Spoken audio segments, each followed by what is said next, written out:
Hello everyone, my name is Joshua Seven Carter, and today I'm doing a teaching on one of the biggest lies, even from infants. In fact, since 405 AD, all of us have been misled by this lie.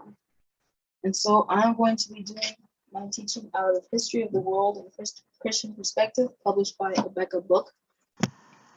All Bibles that I say in this teaching that are incorrect or modified by Jerome. I am not referencing the King James Version or the 1611 King James Version. This excludes all the newer versions of the Bible, such as the NIV or the NKJV. When I say that some Bibles are incorrect, I'm referring to those ones, but I'm not referring to the 1611 King James Version of the Bible. And there are basically three, although we will actually see there are only two, really, streams of Bibles. The ones that are at the base, in other words, the oldest ones, are all lost manuscripts, so they are all copies of previous manuscripts. Now, as far as the Bible that led to the King James Version in the English language, they come from the central tree. They are lost manuscripts of the traditional text, and they come basically from the Syriac, from the Gothic versions. There's a Codex W and a Codex A, and then there is a vast majority of extant texts which make up the New Testament manuscripts, and we're talking about 1,900 manuscripts in this central block, from which eventually we have the King James Version and every other Bible except the Roman Catholic and the Jesuit Bible, every single Bible in the world that was written before 1914. Every single one. So if we want to go, this book has a lot of great features, and it explains really how the Catholic Church has really perverted our world. And so my teaching is entitled "A False Bible Everybody Has." So let's first talk about the original Bible. And so I'm first going to start with the Old Testament. Now, we don't really know how the Old Testament was written, but we do know that God inspired somebody to write down, such as Moses and David, to write down parts of the Bible. And then we do know a lot about how the New Testament came along, because it was actually published in AD. And so after the Old Testament, Jesus had already came to earth, and all of those were fulfilled. And so to prevent the future generation from forgetting about Jesus, all of the apostles and all these people came together and they wrote the New Testament, and it was published in 125 AD. And by 130 AD, it was considered part of the Bible. And so that was the true Bible until, now we're getting into point 2, until a man by the name of Jerome published the Vulgate in 405. And this is basically where we have lost the Bible. So what is the family tree of the modern Bibles which we have in the world today? The original manuscripts of all Bibles have been lost. They don't exist anymore. So all we have is copies of copies. Some of them are very old, some of them are less old. And also you might be saying, well, what about the Dead Sea Scrolls? Well, actually the Dead Sea Scrolls, do exist, but it's so fragmented that you can't really understand it. You've been reading from Matthew, and then you're suddenly in Hebrews. That's basically why. And so a man by the name of Jerome published the Vulgate, and he was a Catholic, and that's very important. And the Vulgate was used by priests and bishops to supposedly preach the gospel to the people. And so, again, now this is where it gets insane. Jerome, who's working from the Pope directly, actually removed text from the Bible that the priests weren't supposed to teach on. And so, basically, to put that in layman's terms, the Pope had this guy deceive the people that were deceiving for him. Understand? Yes. So, he removed a large part of the Bible. And, I might be saying, well, God is infinitely complex. So why does he just have 66 books? Why does he only have that many books? You might be saying, well, to improve simplicity. But God isn't a very simple topic because he created the universe and us. And so that is why, because Jerome removed all of these texts out of the Bible. But the original Bible still existed. It was very rare. But the reason why I say this about Jerome is because when we get into John Wycliffe, John Huss, and Martin Luther, who all translated the Bible back into English and German, we realize that they were copying out of the Latin Vulgate. And so now our Bible that we have today is actually Jerome's copy of the Bible. Understand?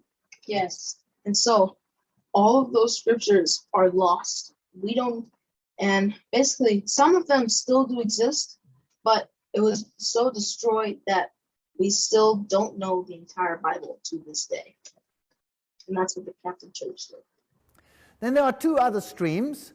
The one is the one that led to the Douay version, which is basically the Jesuit version. And the ancestor of Western family that is lost, and the text is an expansion of an original text. And there you have the old Latin version. You have the Latin Vulgate version, which the Pope declared to be infallible.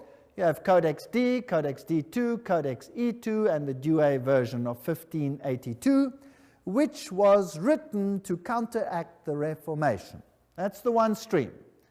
And manuscripts belonging to the same family have the same text. They all agree closely in the wording. Then there's another tree, which is the ancestor of the Alexandrian family. And the original is also lost, of course, as we see. And there you have a few interesting documents. And these are relatively new, but they are old documents that have been found lately. Papyrus 75, Codex B are two of them. Then you have Papyrus 66, and then the most famous of them all, Codex Aleph.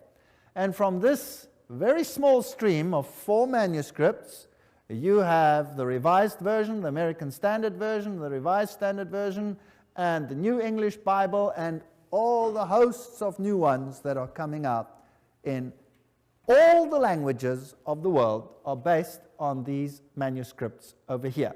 So in the central block, you have thousands of manuscripts, but this particular one over here, Codex Aleph, is one of the very oldest that there is, and of course the old Latin versions and the Vulgate also based on relatively old documents. Now, so all of them come from old documents. The oldest ones that we have come from this stream over here.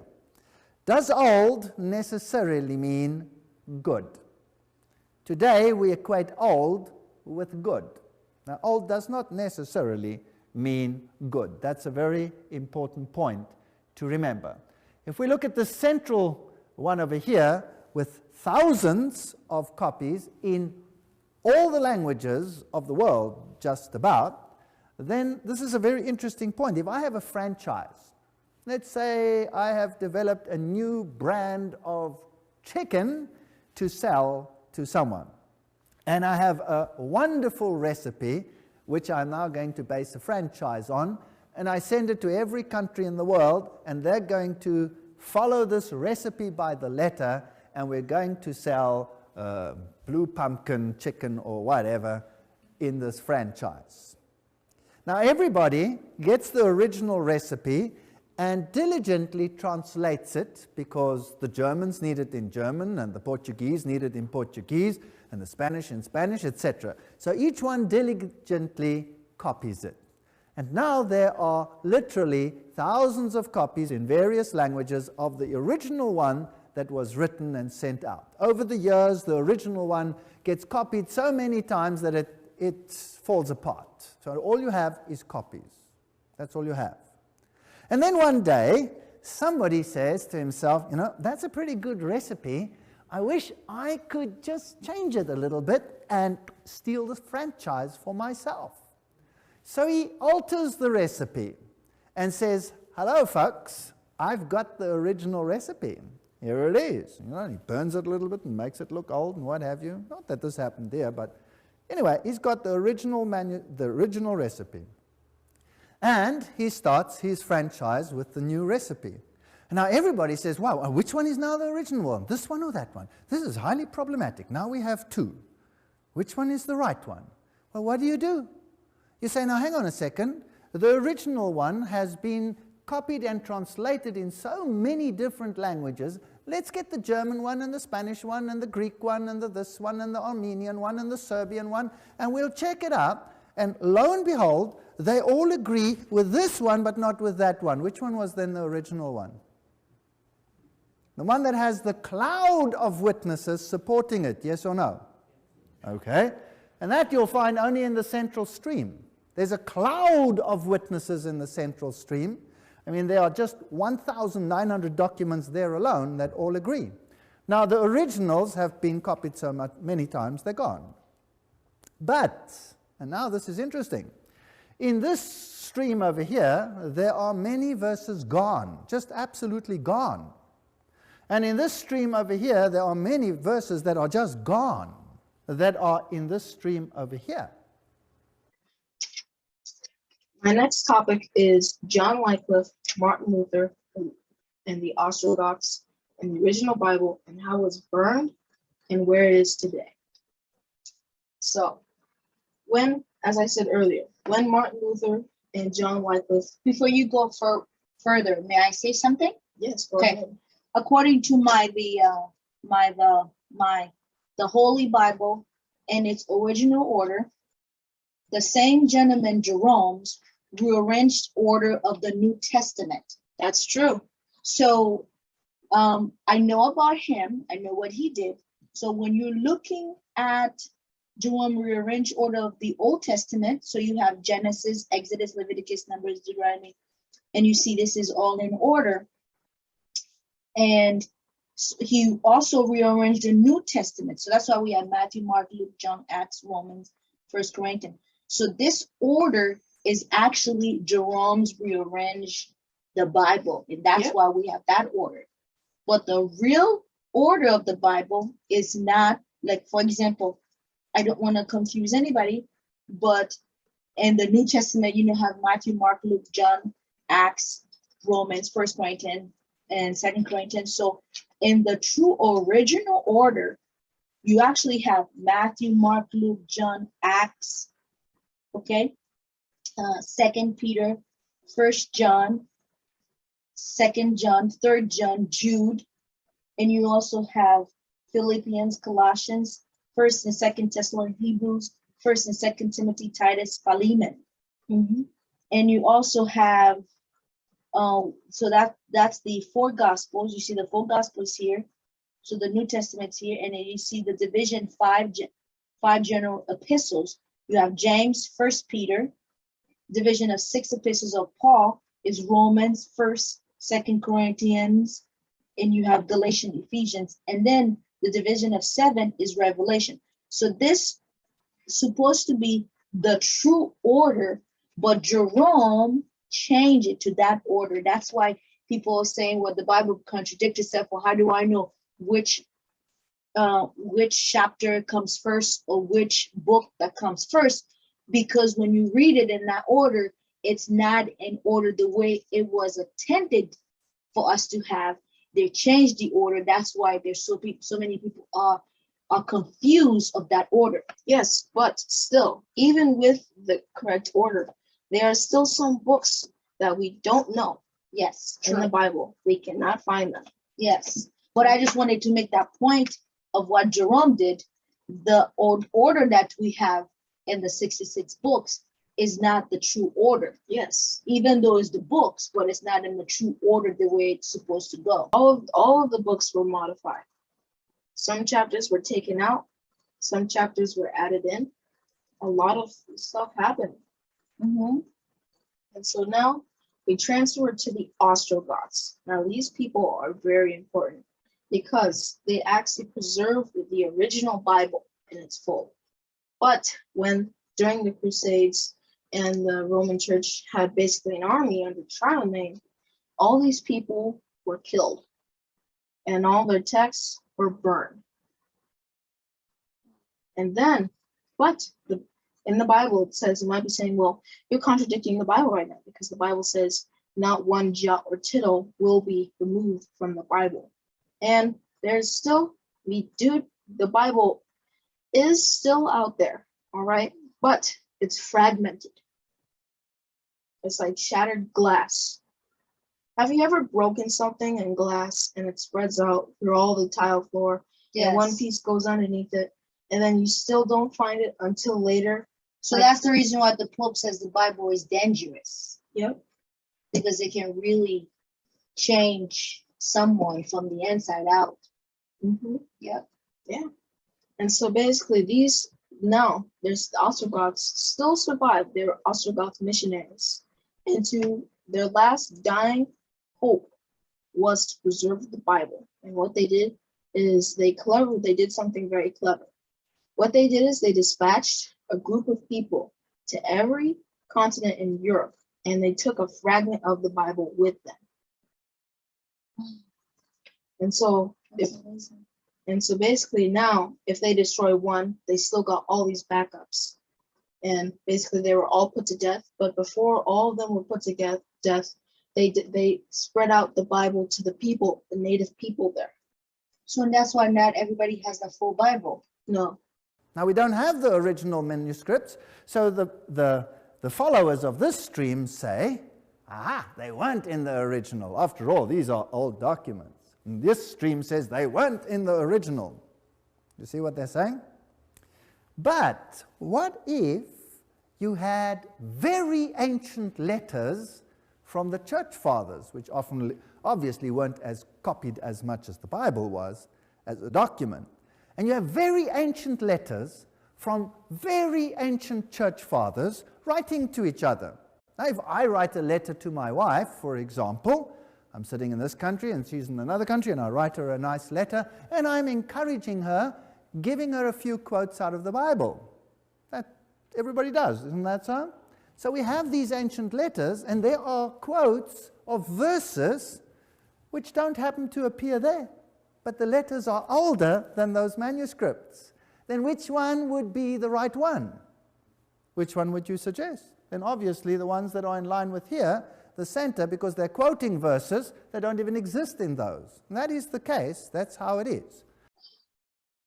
And so basically it's going to be a little bit of a challenge. So what we have is not a complete Bible. No. Got it. But the reason why we have this Bible today is because Martin Luther and John Wycliffe, who transferred the Bible back into English, copied off the Vulgate. And so basically now, every Bible that we have now doesn't contain the full truth of the Bible. Is that what your history book says? Yep. Where is that? Read that part. I want to hear it.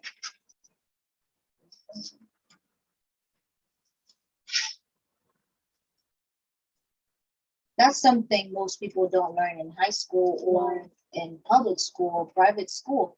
You have to learn that from a Christian perspective. And how we know this is because Desiderius Erasmus. Okay, let's read it because I want to know. He was an Ostrogoth. Okay, pick up the book. Yeah. Desiderius Erasmus in 1517. In 1516, he published the first printed edition of the New Testament in the original Greek. And basically, what he did here was, he says, I'm going to read the entire thing. By far, the most famous figure of the Northern Renaissance was Desiderius Erasmus. a scholar from the Netherlands. Erasmus lived and studied all over Europe, in Germany, France, England, Italy, and Switzerland, and came to every major scholar. They learned from him, and he learned from them. The admiration was mutual. He was a scholar of the scholars. Bible study convinced Erasmus that the Roman Church had distorted Christianity, and he looked back over church history. Erasmus can see how the distortion of faith by politics, force, and violence with the confusion of church and state was connected to a neglect of the Bible. He hoped enough people had saw this and would change. As Erasmus read the original Greek text of the New Testament, he discovered the Latin Vulgate had many errors. And basically, he didn't know this at the time, but those errors were actually purposely put in. So basically, as I said before, they were deceiving the people that were deceiving for them. Wow. They were deceiving the people that was deceiving people for them. Yep. And so in 1516, he published the first printed edition of the New Testament in the original Greek. Erasmus hoped that the other scholars would use his Greek text to translate the scriptures into languages that the people could read. By the time Erasmus died in 1536, his wish had come true. Scholars had translated the Bible into many different languages and printing presses, and were making Bibles available to more and more.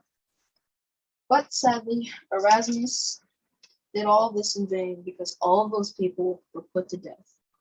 And I also want to show you a quick map of basically why and how the Catholic Church had so much power here. So all the orange on the map, those are countries under Catholicism. And so that's basically the spread of Catholicism all throughout Europe. All the red on the map, that's Eastern Orthodox. We're not going to go in depth about them. But those are basically the rivals. They're part Catholic, but they're rivals to the Catholic Church. All the cyan on the map are the Lutheran countries, or the Protestant Reformation countries, or the people that stand against the Pope. And the little tiny blue spots on the map, those are the Calvinist people. So we're going to put a slideshow up here. We're going to show the map. Here is the map, all right? Here is Martin Luther here. Here are the Hussites. And here is the Catholic Church. Orange is the Catholic Church. All of them? Yep. This is the entire Catholic Church here. These are the Germans, aka Martin Lutherans, and these blue are the Hussites. And so basically that's why the Catholic Church had all of this power, because they had all of that land. And land back then gives you power, because they were still in a feudalistic age back then. And so again, as I said before, the Ostrogoths took this original translation from Erasmus and started putting it all over the world, and sadly all of them died. They're all persecuted and put to death. And basically, some people, the only real way we can fix the Bible is if we find the people that the Ostrogoths gave the Bible to. And because basically some of the primitive people didn't really know about the printing press at the time. And so So how do you find these people? They're already dead. Exactly, but they may have passed it down throughout generations. And the only real way we can translate it back into the original true Bible is if we find those people, and that's going to be a little hard. I was told the King James 1611, or I could be wrong, was not transferred from the Vulgate. So the professor said, I'll link that video to it to double check, because he did say the King James version is the only version that the manuscript come from a copy. It was a copy from a copy, but the copy is it's not from the Vulgate manuscript.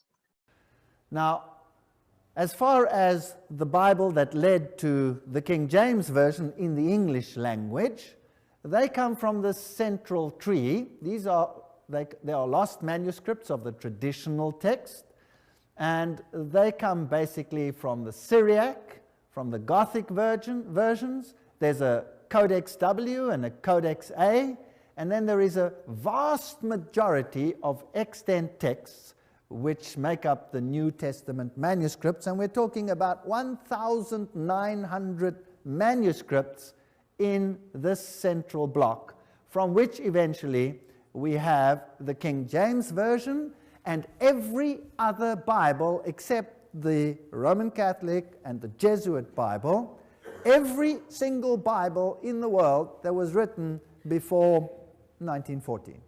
Every single one. So, in conclusion, I want to say that we as Christians, true Bible-believing Christians, personally, I think we should continue the work that Erasmus tried to do.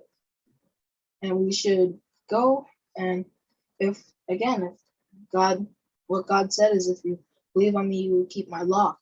And so I say that, and we're talking to you who are listening too, that we should go out and we should at least try and find these people. And we should try and get the original Bible.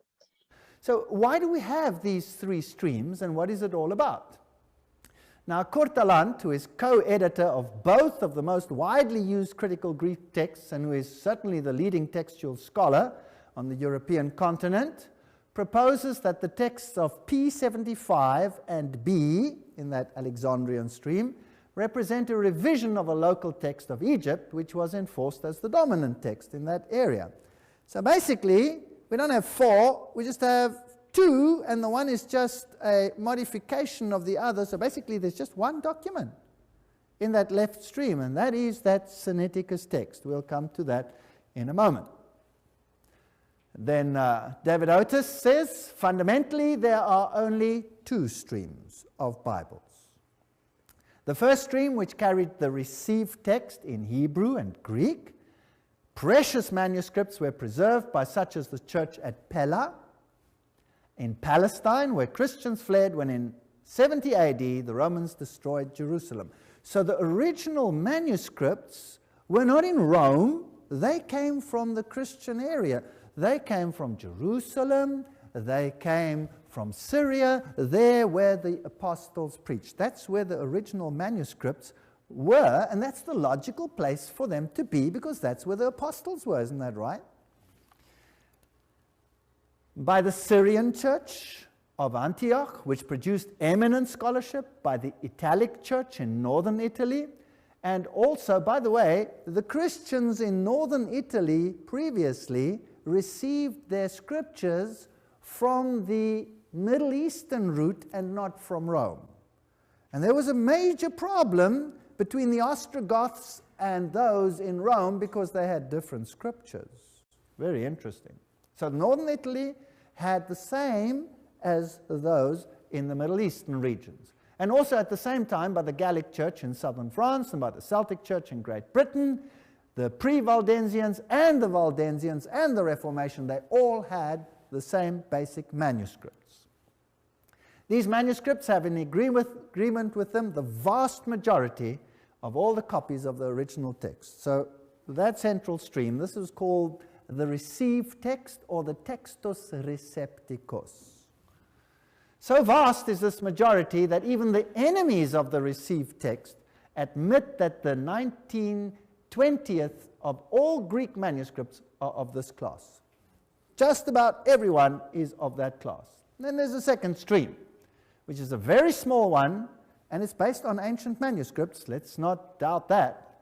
And they represent in Greek the Vatican manuscript, or Codex B, in the library at Rome. And this one was used to counteract the Reformation, because it says different things to the one that the Reformers used. So at the time of the Reformation, Codex B became very prominent. And then we have the Sinaitic text, or Codex Aleph. Now that is one that was found in the region of Egypt. I'll show you the place later, and it comes from an Alexandrian text. So we have this one, and it was found in a very interesting date. It was found in 1844. 1844.